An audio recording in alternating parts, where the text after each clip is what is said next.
Bonjour Dave. Bonjour. Merci d'avoir accepté de répondre à nos questions. C'est très compliqué de savoir par quoi commencer, tant vous avez eu de métiers différents. Avec quelle casquette vous êtes-vous senti le plus vous-même? Je pense qu'il y a quelque chose dans l'exercice de fiction qui est forcément un truc assez introverti et on va rechercher et se ressourcer en soi-même, qui correspond plus à mon identité. Mais comme j'assume une identité de toute façon multiple, je crois que je me suis jamais senti ce qu'on appelle moi-même.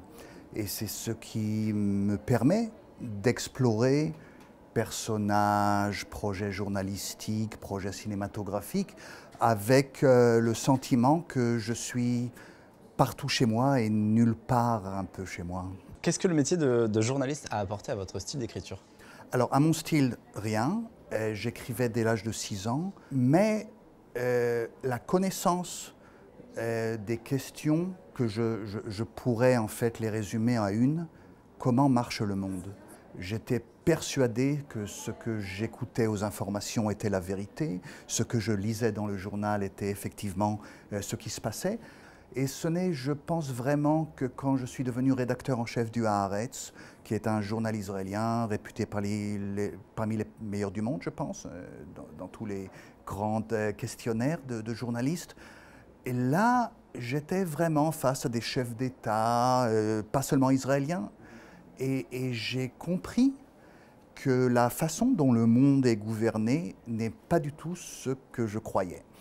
Et c'est là que mon exercice de fiction par livre d'espionnage a atteint son apogée, puisque je comprenais comment tout ceci marche, comment le pouvoir, les médias et les services secrets coopèrent entre eux, même sans le savoir, pour donner au public une image complètement fausse de la réalité. Et l'un de vos romans, Unité 8200, va être adapté en série.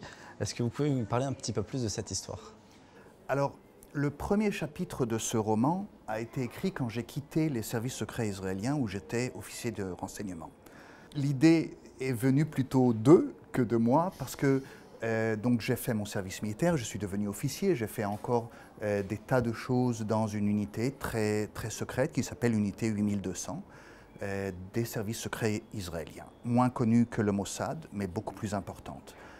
J'ai continué à faire ce qu'on appelle des périodes de réserve. Donc chaque année, je faisais 40 jours et j'étais espion pendant 40 jours.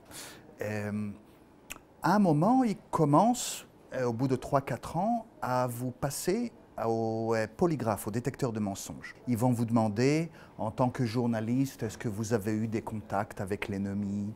Est-ce que vous avez des amis palestiniens? Et une des questions, la troisième fois, c'était: avez-vous l'intention d'écrire un livre sur vos expériences à l'unité 8200? Alors j'ai dit non, ce qui était vrai, et donc l'appareil a dit que je disais la vérité.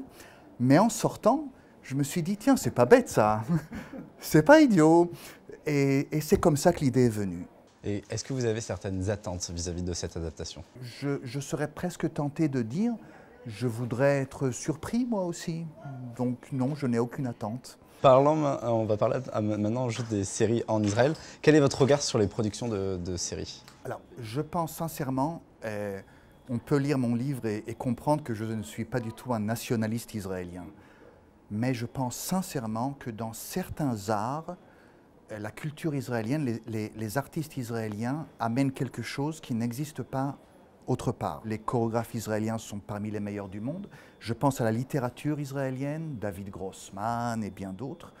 Mais je pense essentiellement ces dernières années aux séries télé israéliennes. Avec les Scandinaves, c'est sans doute les deux cultures qui sont petites, apparemment, dans une langue que personne ne parle et qui pourtant communiquent avec le monde entier.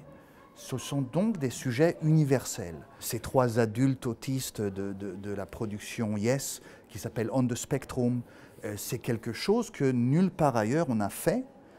Et on peut aussi saluer les producteurs israéliens pour oser dire oui à ce genre de projet.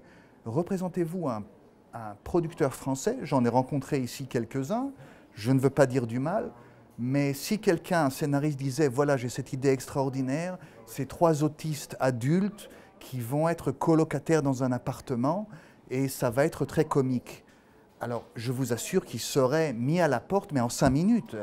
La secrétaire, n'apportez pas de café pour ce monsieur, voici la porte. Donc, il y a une volonté des productions israéliennes de dire oui, et je pense que vraiment les Israéliens ont quelque chose à amener là-dedans dans le monde entier. Super, merci beaucoup d'avoir répondu à nos questions. Merci. Merci. Merci.